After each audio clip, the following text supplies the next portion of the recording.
Start. सभापति महोदय, इस महत्वपूर्ण बिल पर अपने विचार प्रस्तुत करते समय मैं चाहूँगा कि सदन में इस विषय को गंभीरता से लिया जाए और अच्छी तरह से विचार किया जाए। विराम। यह विषय बहुत गंभीर है, लेकिन कई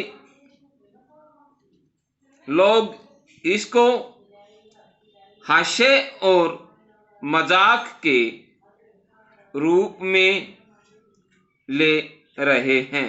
विराम। मैं समझता हूं कि यह हमारी बुनियादी नीतियों और बुनियादी दृष्टि से संबंधित विषय है। विराम। पहला, साम्राज्यवादी शासन काल में जो मान्यताएं और संस्कार काम कर रहे हैं, लगता है कि वही संस्कार और मान्यताएं आज भी काम कर रही हैं। हमारे यहाँ साम्राज्यवादी शासन के समय यह बात समझ में आ सकती थी कि किसी ने अंग्रेजों की सेवा की, किसी ने ब्रिटिश साम्राज्य की जड़ों को मजबूत करने के लिए उनकी सेवाएं की और उन्हें सर, खान बहादुर, राय बहादुर आदि की उपाधियां दी गई।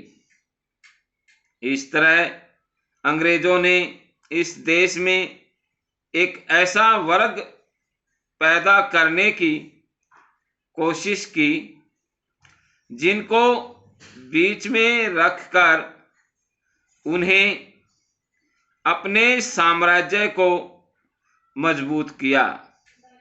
इसी तरह से सामंतवादी व्यवस्था हमारे समाज में रही है, जिसमें राजे महाराजाओं से निरंतर उपाधियां आदि लेकर समाज में असमानता और विषमता कायम करने की चेष्टा की।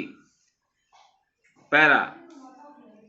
इस प्रसंग में जब हम आज लोगों का पद्म विभूषण, पद्म भूषण, भारत रत्न आदि की उपाधियां दिए जाने की बात करते हैं, तब मैं स्पष्ट कहना चाहता हूं कि इन उपाधियों द्वारा हम क्या चाहते हैं। विराम।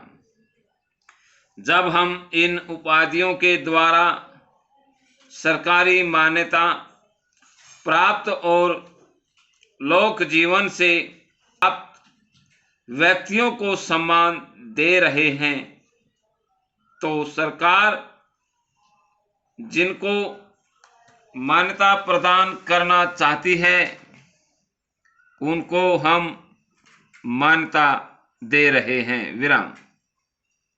इस संबंध में जो मेरा दृष्टिकोण है उसको मैं स्पष्ट रूप से आपके सामने रखना चाहता हूं। विराम। पहला, राष्ट्रपिता महात्मा गांधी जी को किसी सरकार ने उपाधि नहीं दी, किसी शासन ने भी उनकी पदवी नहीं दी। समस्त भारतवर्ष की जनता ने एक हृदय होकर गांधी जी को, राष्ट्रपिता को सम्मानित दृष्टि से देखा। समाप्त।